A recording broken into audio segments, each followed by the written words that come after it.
Hello YouTube, this is Insane Monster, and we are here for part 3 of What If Asta was the son of Dante? Now this was picked by the winner of the What If Lotto, and before we actually get into the What If, there's a couple of announcements. One, do pay attention to the community tab, because there'll be a poll that is run on the channel in the community tab, and a separate poll that will be run through my Discord. Details and link to the channel on my Discord server where this poll is being run and how votes are being cast will be put in a post on the community tab as well. So do keep a vigilant watch on my community tab for those if you want to have the right to vote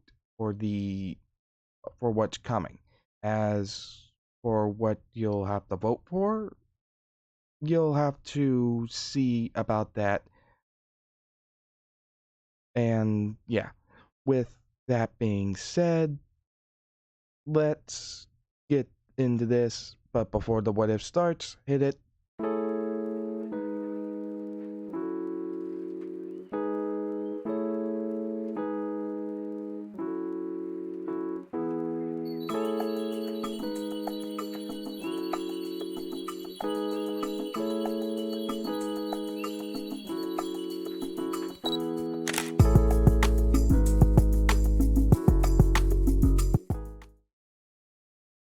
Okay, now then, as everything, if you remember from the last part, we have Noel being friends with Salem and Asta, though being somewhat tsundere nervous around new friends considering her past. So yeah, as we see Magna and Yami leave to go gambling with the chief of Saussy Village, only to be gambling away all of their clothes. As they left, Salem did ask what kind of jobs will they be expected to do. This catches a number of their attentions, wondering why she doesn't know this. She notices that she might have said something she shouldn't have and thinks on her feet, stating, well, I'm from a pretty far out part of the Clover Kingdom. We don't get a lot of news there or much of any kind of trouble. So I don't know much about the workings of the Magic Knights, as they do figure that could be plausible since some regions of the Clover Kingdom don't get as much attention to as others, unfortunately. So Vanessa fills her in about things like escort missions, taking care of enemies from other countries, bandits, etc., and even uh, taking down some more secretive criminal activity. But that depends on the job they're assigned by the Wizard King and which squad is assigned for those missions. But they'll also be giving missions for things like requests from individuals who aren't the Wizard King. As they continue doing their chores, Noelle is still just standing watching, seeing how these two, Asta and Salem, are just freaking crazy strong. And she don't know why.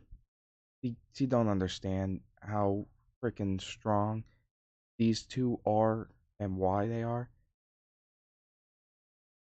So we get to the portion to where they are feeding the magic beasts. As Asta's feeding them, they are quite calm, at least around him now. They kind of beast instinct sense the strength inside of him, as Asta just pets him. Which is when Magna and Yami walk in.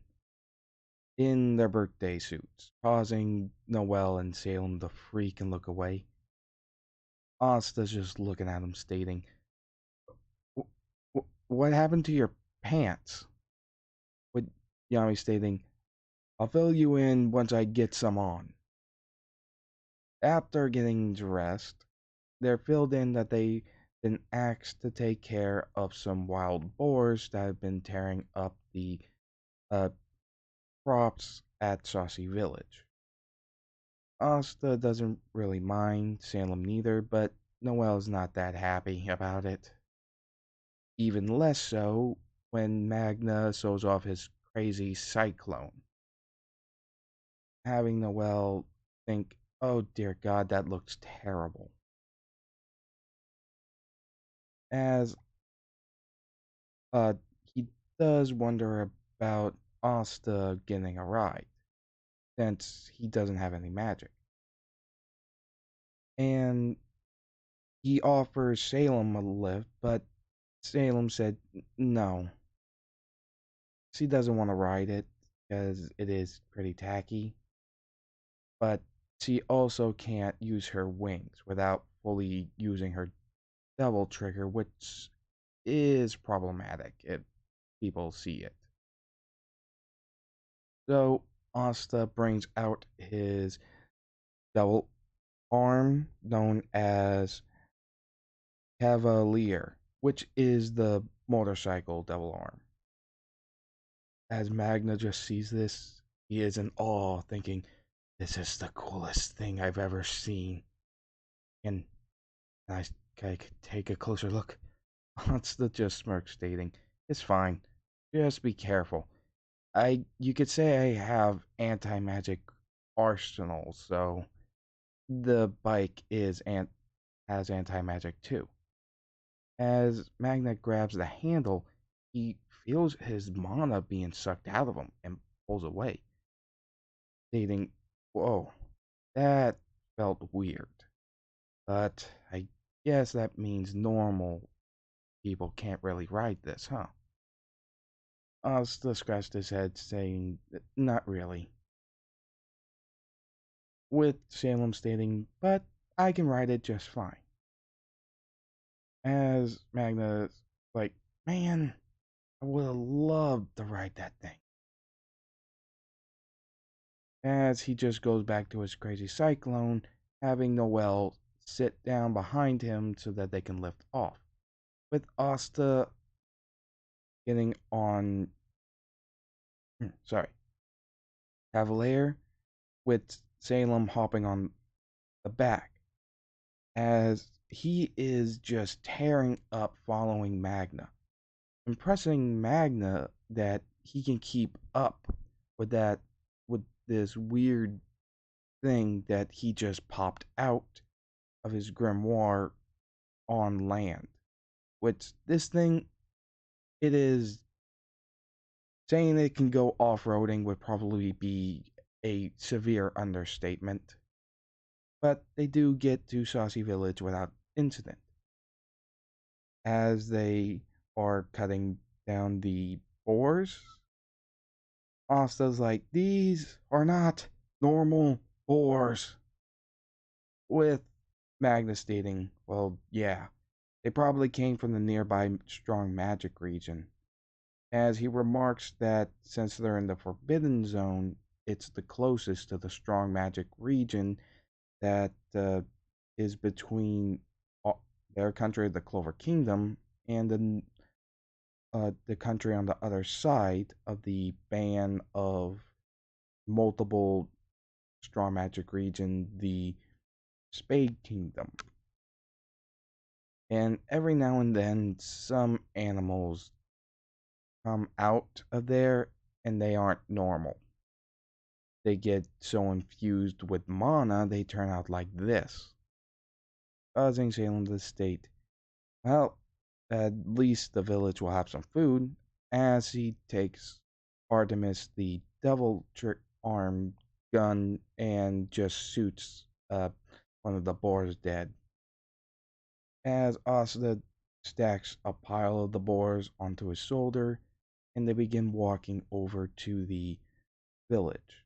You hand over the boars for butchering and all that. Which is when they notice that the entire village is covered in some odd fog. Magna ran right up to it in a panic, with the others following. As Asta and Salem felt something. It was a demon presence. It wasn't devil, but it was demon. If you're wondering about the distinction, we're going with devils being the more sentient and the ones that can actually think and talk. Those are the devils. Demons would be the more monstrous animal like ones that are basically the servants of the devils. As Osla pulls out the rebellion and the devil slayer sword, cutting through the mist, stating, "We have to get in there and see what's going on."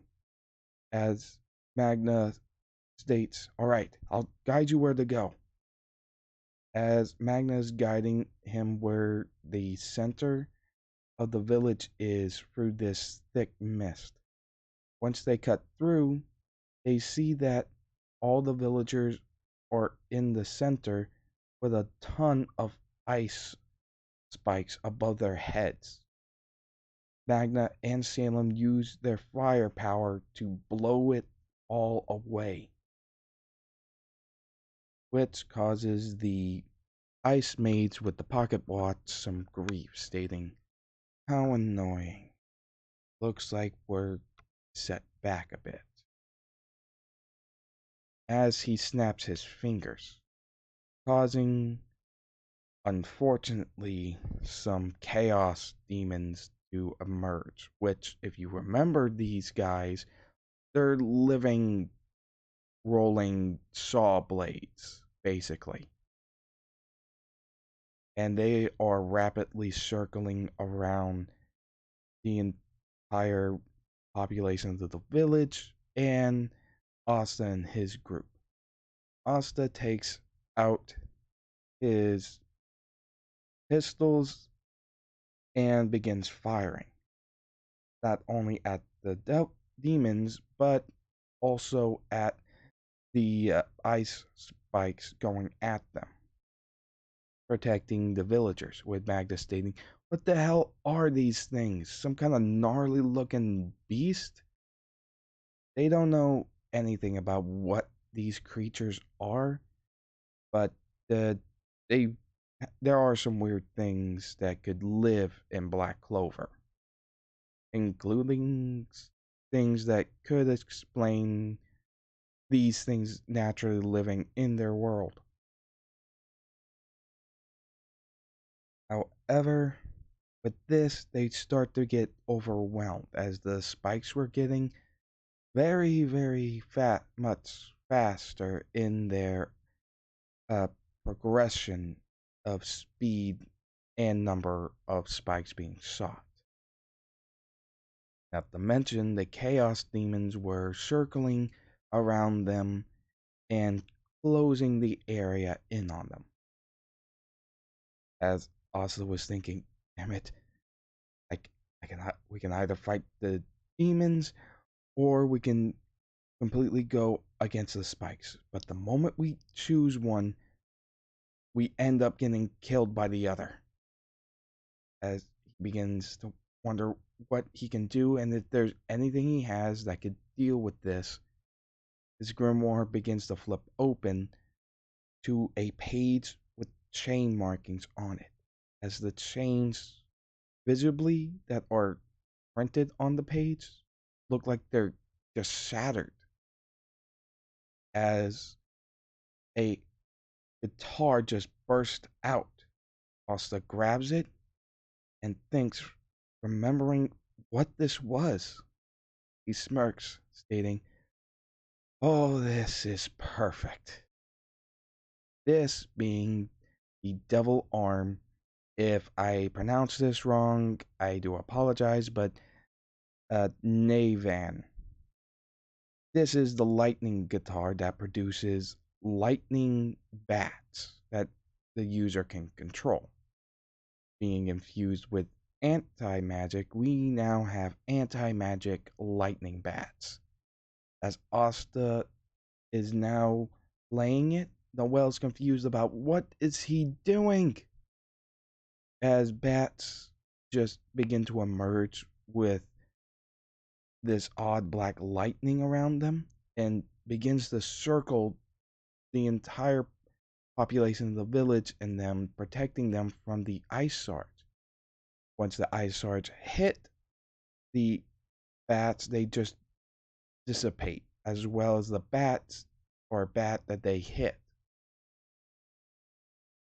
As Asta's stating, well, this takes care of the ice swords, but we still got those things circling us.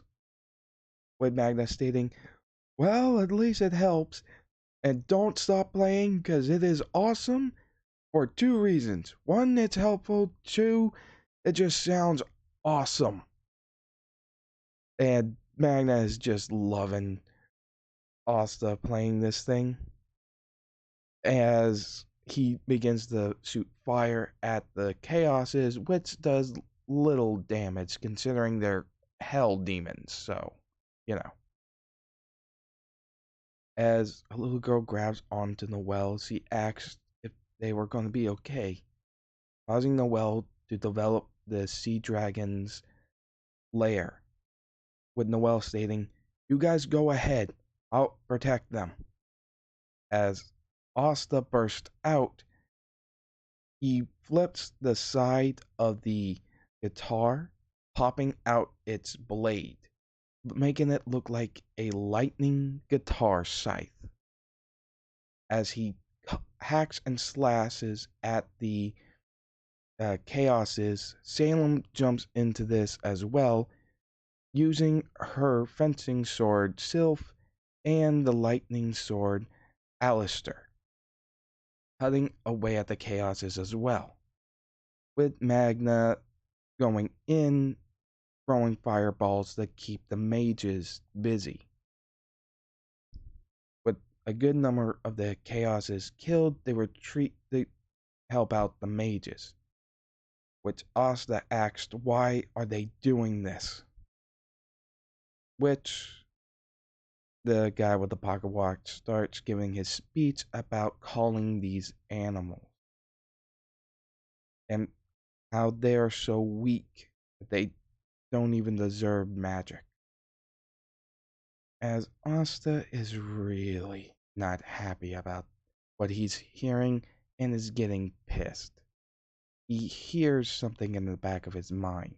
This being, hey, bro, let's teach him what somebody without magic can really do, huh? As Asta smirks, thinking, a bad idea, Libe. He charges towards the mage, slicing him in half. This turning out to be an ice clone, as the real one shoots a ice spike into Asta's gut. This goes clean through, sending him flying. As they then turn to face the others, they begin their attack again, sending the rest of the chaoses after them. As Salem goes directly for the chaoses, helping keep them off Magna's back while he tries to fend off against the mages, worried about Asta, he then just sees Asta stand up and smirking, giving Magna a signal as he holds the Demon Slayer sword. Magna knows what he's thinking and goes for a full scatter shot. As some of them are blocked, the rest go right past them, only to be hit by Asta with the flat of the blade, sending them flying right back at them. With this, all but one of the mages are captured, as the other one uses a spell to get away. And with Salem taking care of the last chaos, they are now done. The chaos is just dissolve, with Asta thinking, hell, this was definitely Dracon. Why why is he working with humans? Doesn't make sense. As he looks at Salem, as she also looks confused by this. But I can ask that about these things later. As they prop the mages up against a wall, Magna states that they'll get all the information that they can out of them once they get to the capital. Unfortunately, this is when the pocket watch ice mage ends up killing himself and his two subordinates with a magic item that was inside of his body, with them being surprised about the kind of hardcore or loyalty that must have taken to keep them from getting any kind of knowledge. This was troubling. As Magda remarks, damn it. And we didn't even get to know how they got those weird things to do what they wanted. What even were those? Salem thought quick, stating maybe they were like some kind of unknown magic beasts that they were able to tame. With Magna stating that's a scary thought. Those things looked like a living nightmare. I don't think I could handle taking on a lot of those. My flames didn't even scratch them. As they go over to the chief's gravesite and give their respects. This is when Nero comes in with the magic stone, poking at his head. Astas gets frustrated and swipes it from Nero. The boy that's from the village states, that's my grandpa's good luck charm. As Asta tries to give it back to him, he states, no, you should have it. Think of it as extra payment for saving us. As he accepted without issue. As they were about to leave, Asta told Magna to tell Yami that he'll be back a bit later. I gotta stop at the place to go check something. Is that okay? Magna states, fine, just be back by tonight. As Magna flies off with Noel, wondering what they're going to do. Salem asks what is he thinking. Asta has an idea about what he might be able to find out, or at least hope he might find out, as they hop on to Cavalier and start driving. All the way back to the house Asta lived when his family was still around. He was going through some stuff. He hasn't been here since he was a kid, so I doubt at that age he really paid attention to any books or anything like that. Salem asked, what are you looking for? Asta stated, this is where I, I was with my family before Dad disappeared and some other stuff happened. So maybe there's something in here that Dad had about about anything regarding uh, your family and any kind of idea that your cousin might be trying to do working with those humans. So, were they really working for him? Salem just scratches her head, stating, I'm not sure. Those were the Chaos Demons, and they could only be doing what those humans say if Drakon told them to. So, he might just be using humans as pawns. At least, that's what I think. But there's no way he could have known that we'd be there, right? Asta replies with, I don't think so. We were told to go there because Yami and Magna lost a gambling bet with their chief. So there's no way he could have known that we'd be the ones sent there. As they look around, Salem steps on an odd floorboard and bends down to open it, falling over Asta, seeing a box. Asta pulls it out and opens it, finding three things: a book, a letter, and some weird bracelet with a clock face on it. As he opens the letter, he sees something: a message from his dad. Salem asks, what does it say? And Asta reads it out loud. Dear Asta, if you're reading this, it means something might have happened to me, and your mother gave you this to help you out. The bracelet is something special. It's a You could consider it a tool called the Bangle of Time. It was something my mom, your grandmother, made, and it comes in pretty handy. Though the way it works does have some things that could draw the wrong kind of attention if people found out about it. As the letter then remarks a page from the book, but just continues, stating that this bracelet allows you to slip between two moments in time. To you, it will look like time is frozen. You'll be able to move there for a short period of time by your perspective. It should come in handy, especially for saving you from tight spots.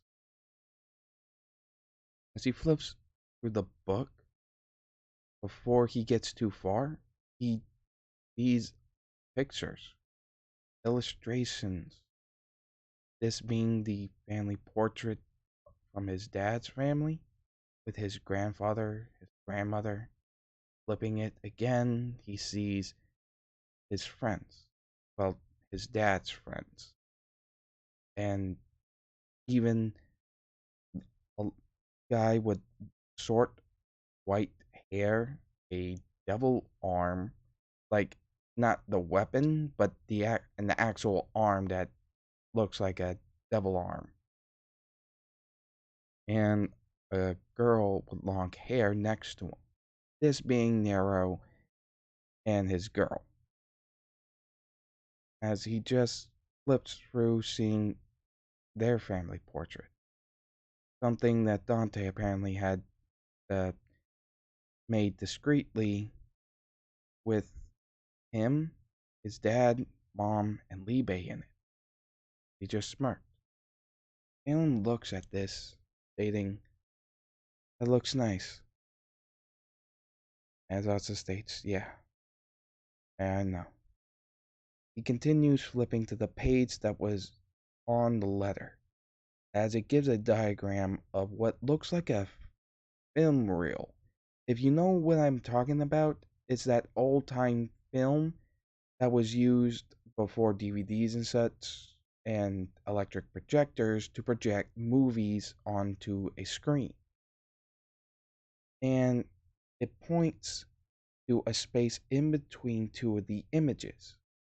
Now, then, for you who might not understand, imagine one of those sticky note animation tricks where you draw some like a ball bouncing around image by image, and then you just kind of flip it, to make a flip book. Basically, it's describing that the bracelet itself doesn't stop time, it more or less lets Asta slip in between two moments in time. This being, in the metaphor, the black space in between the two images of the film.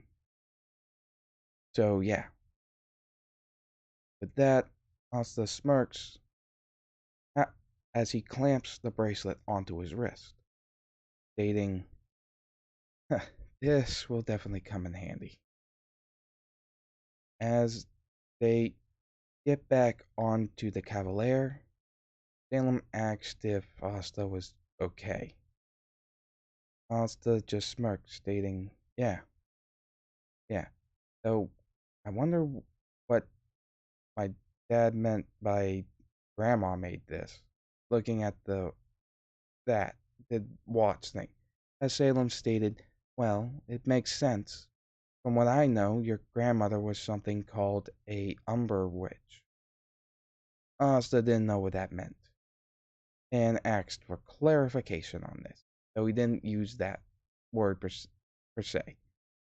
As Salem explained that umber witches well, were/are witches that make deals with devils from hell. This expands their lifespan as well as grants them power. With the gates of hell busted or sealed up from Asta's grandfather, the witches are probably the only way for them to somewhat temporarily emerge in the human world through their contracts with witches. But Salem states, my knowledge, there's only two left, but your grandma was actually one of them. And the devil she had a contract with was Sparta, your grandfather. Once he went against hell, he sided with him. And once he died, he became vulnerable because no other devil would make a contract with her in order to give her power and extend her life. So she became a target. Asta knew some of what his family history was. Though he then states, wait, why didn't Dad tell me about Grandma then? Dan remarked with, well, witches and such aren't really that uncommon in this world. Being the blood relative of a devil is, and can cause problems for the both of us if the wrong people find out. So, probably didn't even think about it being that big of a deal. And the book probably has more information on that, anyways. As they get back to the Black Bull's hideout and give their report, with Magnus stating that they shouldn't worry too much about the chief of Saussy Village, as he states that he would want to go out his own way.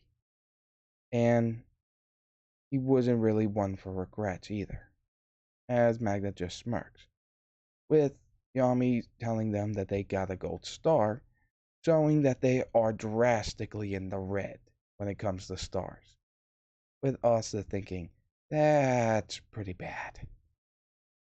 This is when they actually got their payment.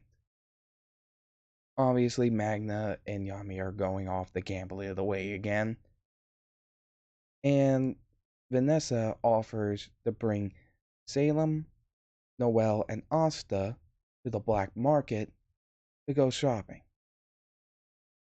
As they do go there, Vanessa was helping Noel look for something to help control her magic. As for Salem, she was just window shopping. Asta wasn't really into this, so he just bought some food from a vendor that was there. As he looked over, seeing Seke, the haha guy, having all his money taken by a tiny old lady, who is then having it proceed to be stolen by a thief on a cloud. As he goes past Asta, Asta reaches out and accidentally activates the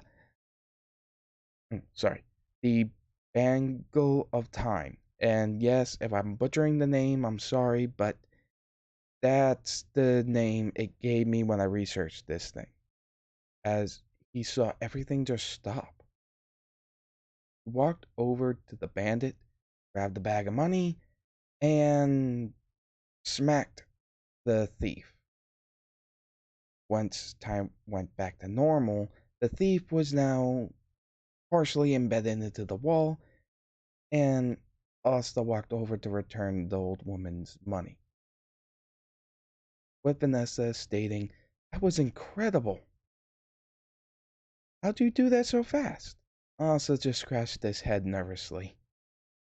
As the Cloud Maids tried to use a magic attack, Asta pulled out the rebellion and destroyed the attack, glitching right towards the thief and punching him in the gut, knocking him out, stating, "You should really learn when to stay down." As Jalen was just finding this somewhat entertaining, the old woman thanks Asta and their group leaves. Next, we see the old lady on the roof being revealed as the Wizard King, as he scratches his chin, thinking, "Anti magic, huh? Suppose that you can't really consider that magic, but it's incredible." But more importantly, what he did. Didn't move, but I could still see what was going on. Maybe that's just because of my magic, but still. And that sword. Is he related to Dante? Questions for later.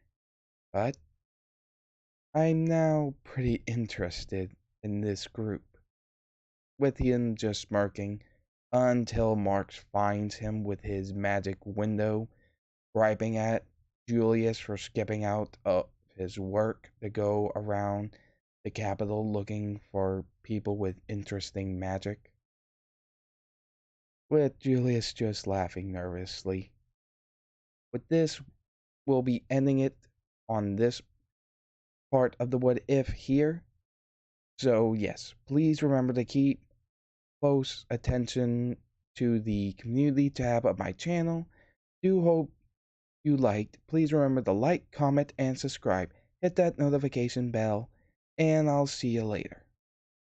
With all that said, bye.